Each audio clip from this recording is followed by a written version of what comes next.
Good morning everyone, welcome to nursing theory classes. Last lecture में part 2 में हमने clinical features ectopic pregnancy के और उसकी पैथोफिजियोलॉजी के बारे में डिस्कस किया था। नाउ पार्ट 3 में हम इसकी डायग्नोसिस के बारे में पढ़ेंगे। और ये अगर आप पार्ट 1 से देखेंगे तो ये बहुत ही एक इंटरेस्टिंग टॉपिक है एक्टोपिक प्रेगनेंसी। तो चलिए डायग्नोसिस ऑफ एक्टोपिक प्रेगनेंसी देखते हैं। कैसे इसका डायग्नोस किया जाता है? ट्रांस वेजाइनल अल्ट्रासाउंड, जिसको कि शॉर्ट में टीवीएस कहते हैं। इसमें क्या देखा जाता है, ये अल्ट्रासाउंड कैसे होता है? ये वेजाइना के थ्रू अल्ट्रासाउंड करने की एक टेक्निक है, जिसमें एक प्रोब होता है जो कि वेजाइना के थ्रू इंसर्ट करके यूट्रस, फैलोपियन ट्यूब और ओवरीज को बहुत ही साफ देखा जा सकता है। और ये टेस्ट अर्ली प्रेगनेंसी में एब्डोमिनल अल्ट्रासाउंड से भी ज़्यादा उपयोगी होता है।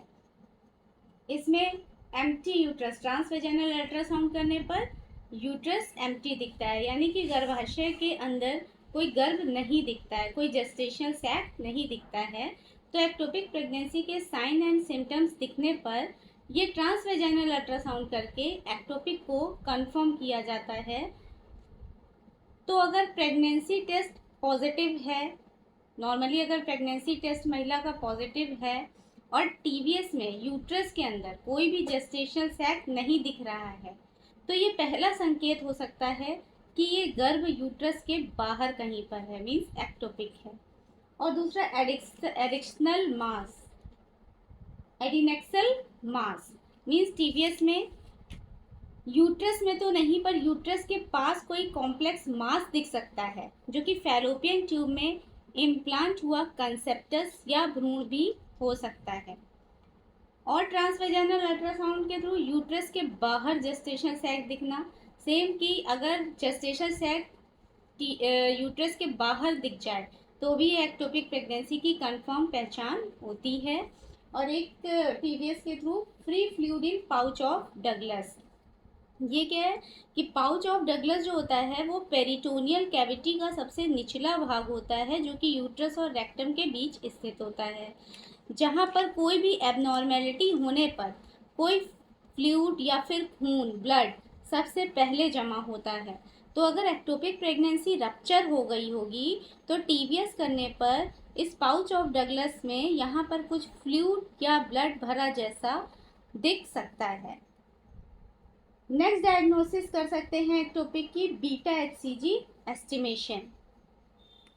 नॉर्मल प्रेगनेंसी में जो बीटा एचसीजी लेवल होता है शुरू के 8-10 हफ्ते तक हर 48 घंटे में लगभग दुगना होता है, लेकिन एक्टोपिक में इसका स्तर धीरे धीरे बढ़ता है या एक जैसा बना रहता है।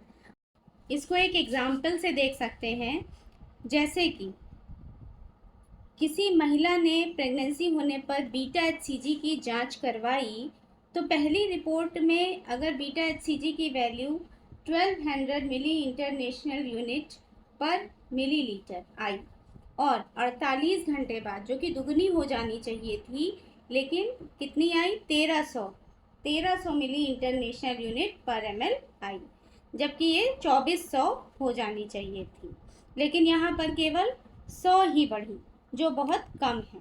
तो साथ ही जब टीवीएस में भी यूट्रस में कोई गर्भ दिखाई नहीं दिया, तो यह स्थिति एक्टोपिक प्रेगनेंसी इंडिकेट करती है। और बीटा एचसीजी भी बहुत 48 घंटे में दुगना नहीं हो रहा है, तो भी ये एक्टोपिक प्रेगनेंसी इंडिकेट करती है। देन नेक्स्ट है complete blood count, diagnosis ectopic pregnancy की।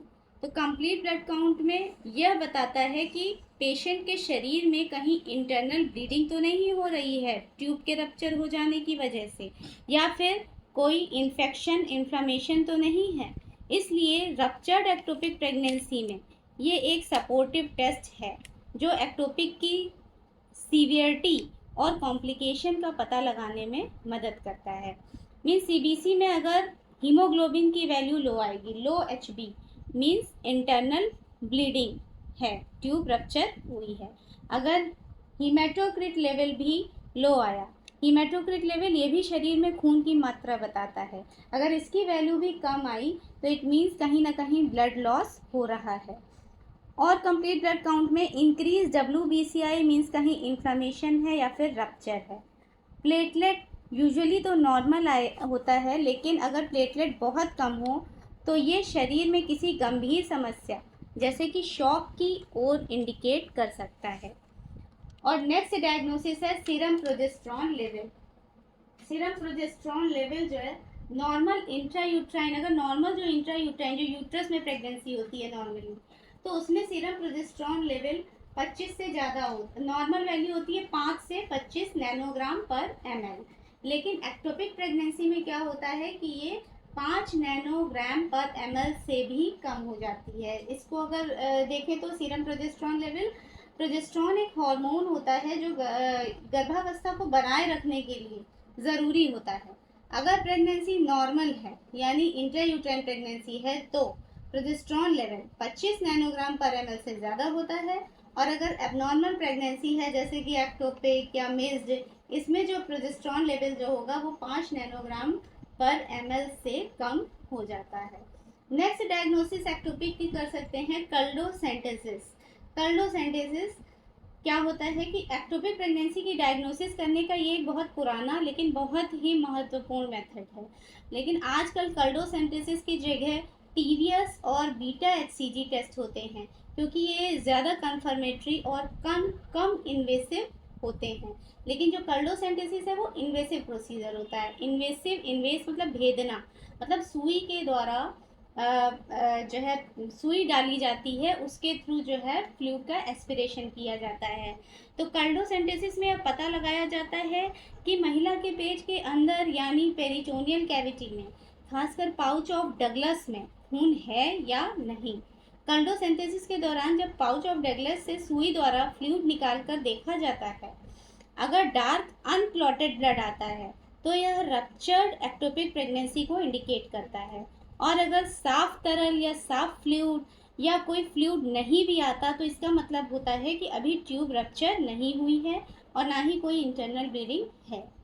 और लास्ट डायग्नोसिस कर सकते हैं लेप्रोस्कोपी। ये 100% कन्फर्मेटरी डायग्नोसिस है, इसीलिए इसे गोल्ड स्टैंडर्ड डायग्नोस्टिक टूल भी कहा जाता है। इसमें पेशेंट को जनरल एनेस्थीसिया दिया जाता है, फिर नाभि के पास छोटा सा चीरा लगाकर लैप्रोस्कोप एक उपकरण होता है जो कि डाला जाता है, और इस लैप्रोस्कोप उपकरण में कैमरा भी लगा होता है जिसके जरिए डॉक्टर को यूट्रस, फैलोपियन ट्यूब, ओवरीज या फिर फैलोपियन ट्यूब में गर्भ का विकास या रप्चर्ड फैलोपियन ट्यूब या फिर इंटरनल ब्लड कलेक्शन, ये सारी चीज़ें साफ दिखाई देती हैं। अब देखते हैं एक्टोपिक प्रेगनेंसी के कॉम्प्लिकेशंस क्या हो सकते हैं। First one is hypovolaemic shock.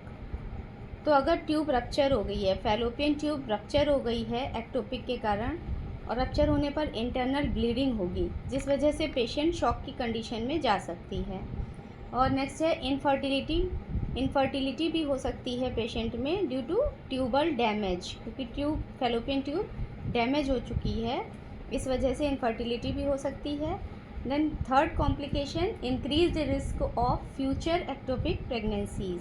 Future में भी एक्टोपिक प्रेगनेंसी के रिस्क बढ़ जाते हैं होने के। देन साइकोलॉजिकल डिस्ट्रेस, और पेशेंट को डिप्रेशन या एंग्जाइटी भी हो सकती है। Thank you. अब इसके लास्ट पार्ट में एक्टोपिक प्रेगनेंसी का मैनेजमेंट आप देख सकते हैं। वीडियो आपको समझ में आ रही हो तो इसको लाइक, सब्सक्राइब और शेयर ज़रूर करें।